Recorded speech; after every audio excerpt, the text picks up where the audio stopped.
Y segundo, tener aquí, anotar. Listo, entonces, para el tratamiento primario del agua residual, el objetivo primordial es remover la mayor cantidad de sólidos suspendidos que haya. Bien, voy a cerrar aquí el micrófono de Julián.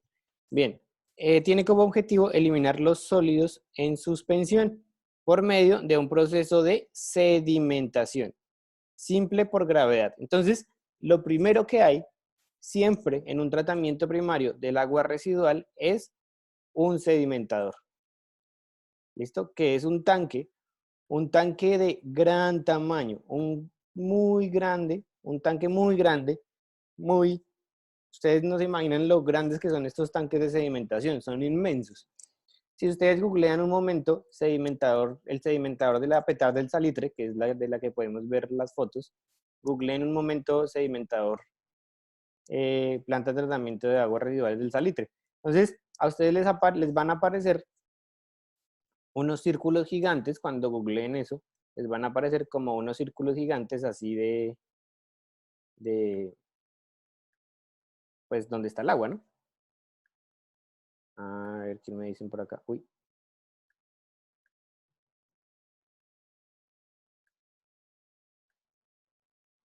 Y entonces, esos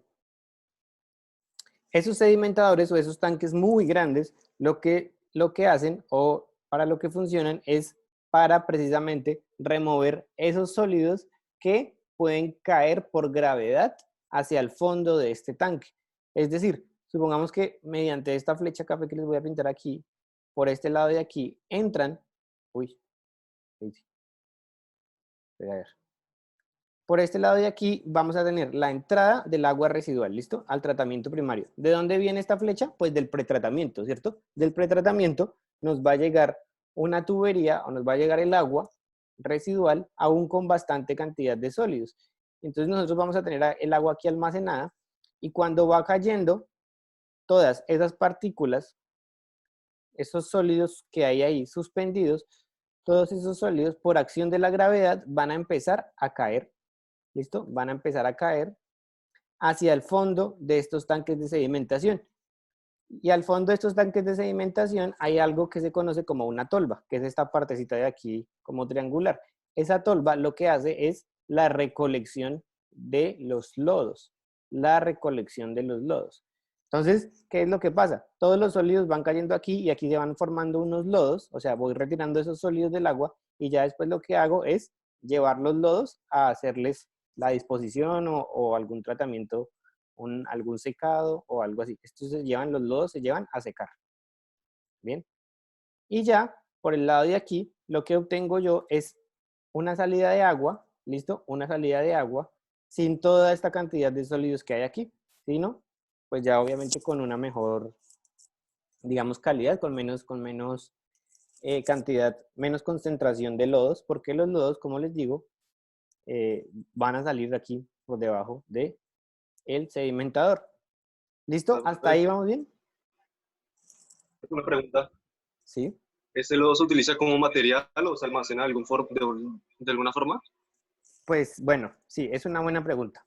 Dependiendo de la planta de tratamientos de aguas residuales, ellas tienen algo que se conoce en una línea de lodos. Esos lodos pueden tener diferentes fines. Uno de los fines es que cuando la planta tiene tratamiento biológico, esos lodos se usan para el tratamiento biológico porque en esos lodos crecen muchos microorganismos. Entonces, puede utilizarse como biomasa para el tratamiento biológico. Lo normal, cuando no tienen tratamiento biológico una planta, es que esos lodos se lleven a secar, a hacer un secado, es decir, a retirar el agua que tienen aún, porque obviamente a pesar de que se están sedimentando, pues esos lodos tienen un gran contenido de humedad. Entonces lo que se hace es que se lleva algo que se llama un lecho de secado o un lecho filtrante o algo que le hace que se remueva la mayor cantidad de agua posible. Y luego pueden ser dispuestos como abono, en dado caso que no tengan características de peligrosidad, porque si los lodos tienen características de peligrosidad, hay que llevarlos a hacer algún tratamiento a los lodos. Pero por lo general, si son aguas residuales domésticas, se pueden llevar los lodos como abono, se pueden volver abono. Ok.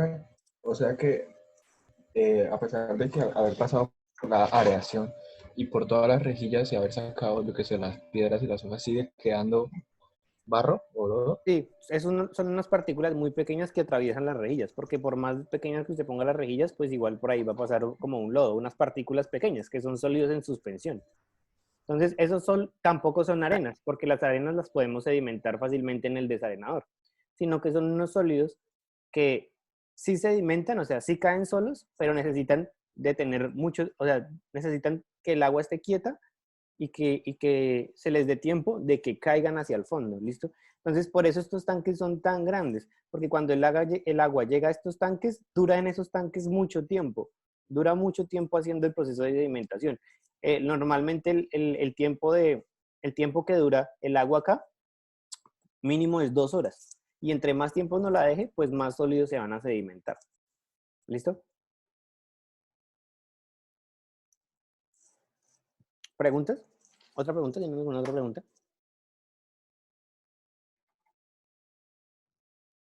Bien. Esos sedimentadores, en algunos libros y en algunos textos, ustedes van a encontrar esos sedimentadores como clarificadores. ¿Listo? Clarificadores. Y este que está acá, de una vez lo vamos a bautizar, este que está acá, lo vamos a llamar sedimentador primario, porque luego vamos a tener otro sedimentador. Sedimentador primario.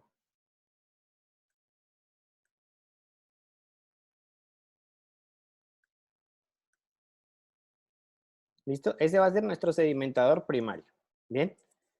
Entonces, ¿cuál es el objetivo del sedimentador primario o de la sedimentación simple? Remover las partículas suspendidas en el agua y que caen por gravedad. ¿Listo? ¿Hasta ahí claro esta sedimentación? ¿Claro cómo funciona un sedimentador? Sí, profe, claro. Bueno, entonces póngale cuidado. Luego vamos a ver que existe uno que es sedimentador secundario. Funciona igual, pero ya les voy a contar por qué hay otro sedimentador. Pero eso te los explico después. ¿Por qué ese sedimentador secundario? Fíjense en lo que dice acá. O asistida por coagulantes y floculantes.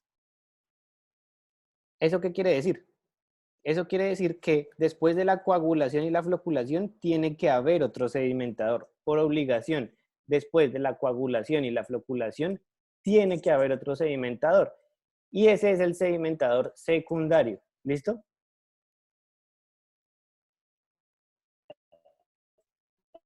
Pero pues ese ya lo revisamos después. Bien, entonces, este sedimentador secundario se va a utilizar pues para eliminar las sustancias que se flocularon en el paso anterior. Pero bueno, las estructuras encargadas de esta función, son los estanques de sedimentación primarios o clarificadores primarios, lo que yo les estaba diciendo. Habitualmente están diseñados para suprimir aquellas partículas que tienen tasas de sedimentación de 0.3 a 0.7 milímetros sobre segundo. ¿Qué significa esas tasas de sedimentación? Significa la velocidad a la que van cayendo las partículas hacia el fondo del sedimentador. Es decir, que una partícula normalmente que se separen en un sedimentador primario, una de esas partículas, cada segundo baja 7 milímetros. Entonces, imagínense lo poquito que baja. En 7 segundos apenas ha bajado, perdón, en un segundo apenas ha bajado 0,7 milímetros.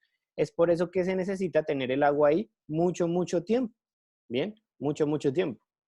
¿Se entiende eso? Que esto baja muy, muy despacio. Sí, profe. Sí, profe.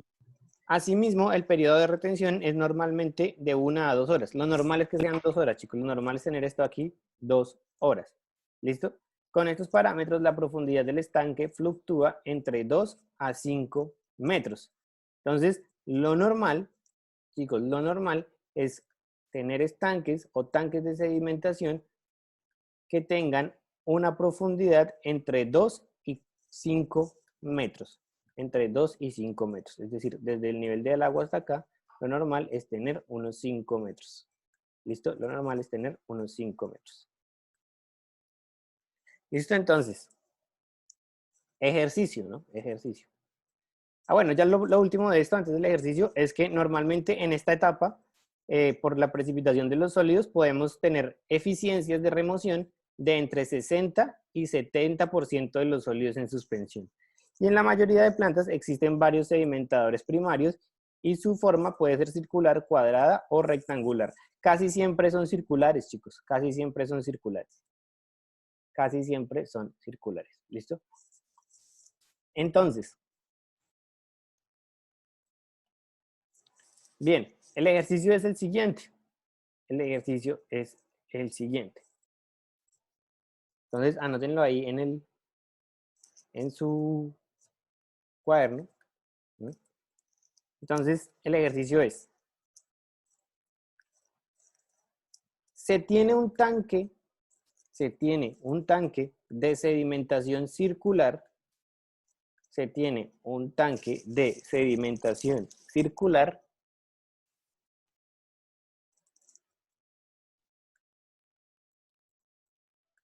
se tiene un tanque de sedimentación circular con las siguientes medidas. Con las siguientes medidas. El volumen total del tanque,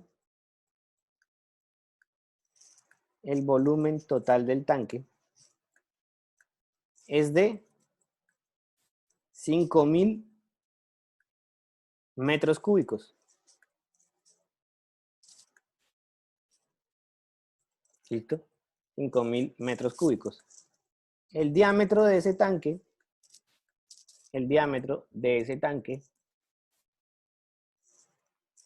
son 15 metros.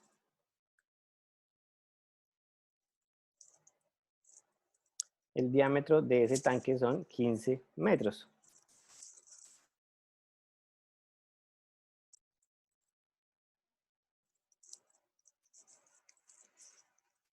Si una partícula se demora en precipitar, si una partícula se demora en precipitar 2 horas y media o 2,5 horas, 2 horas y media,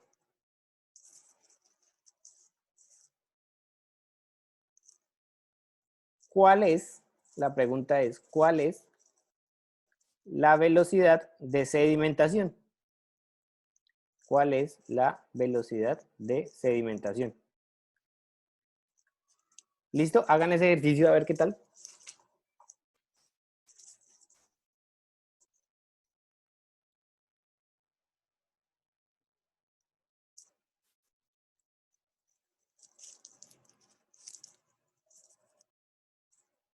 ¿Cuánto les daría? A ver, Profe, son 2 horas y media. 2 horas y media, sí. Ese es el tiempo en que se demora la partícula en caer al fondo del tanque.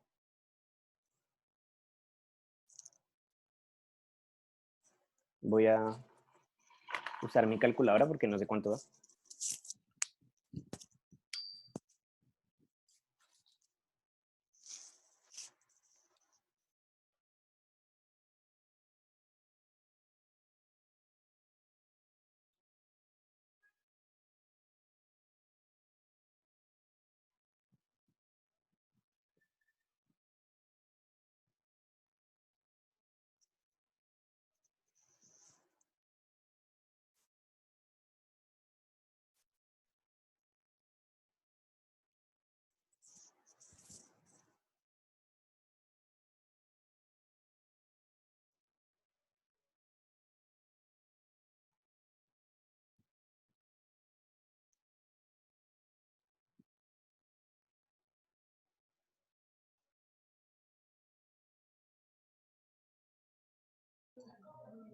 Profe, Sí, Camilo.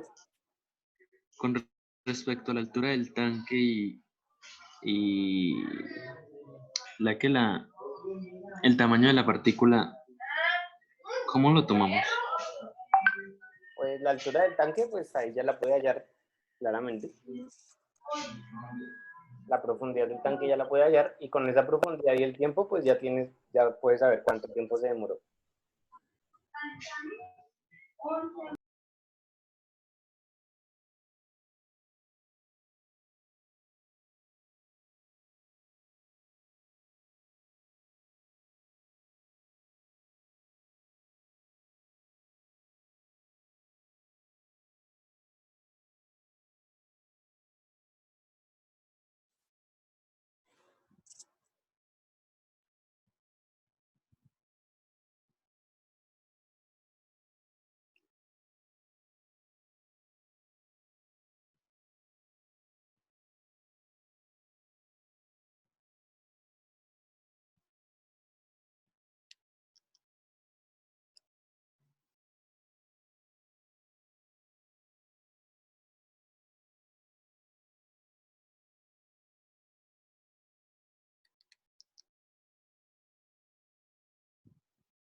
¿Listo? ¿Cuánto les dio?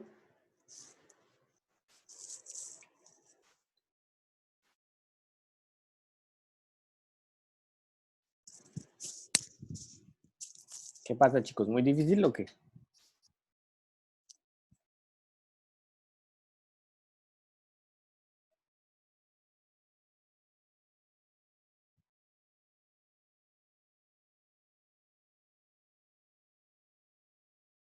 ¿Lo hago yo?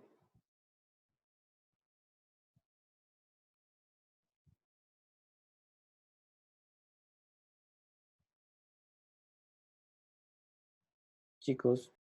¿Listo? Entonces, a ver, díganme los datos que tenemos. Hay un volumen de 5.000 metros cúbicos. Volumen del sedimentador es de 5.000 metros cúbicos. Un diámetro de 15 metros. Diámetro 15 metros. Sí. Precipitación en 2 horas y media. El tiempo de caída de la partícula son 2 horas y media.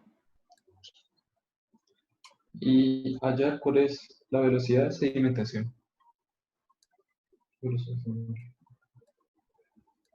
Listo, pónganle cuidado, chicos.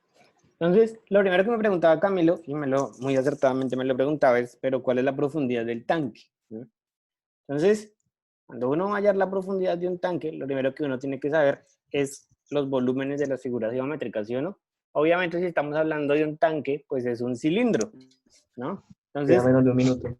ese cilindro va a ser el volumen de un cilindro o el volumen de un tanque es el área de la base, ¿cierto?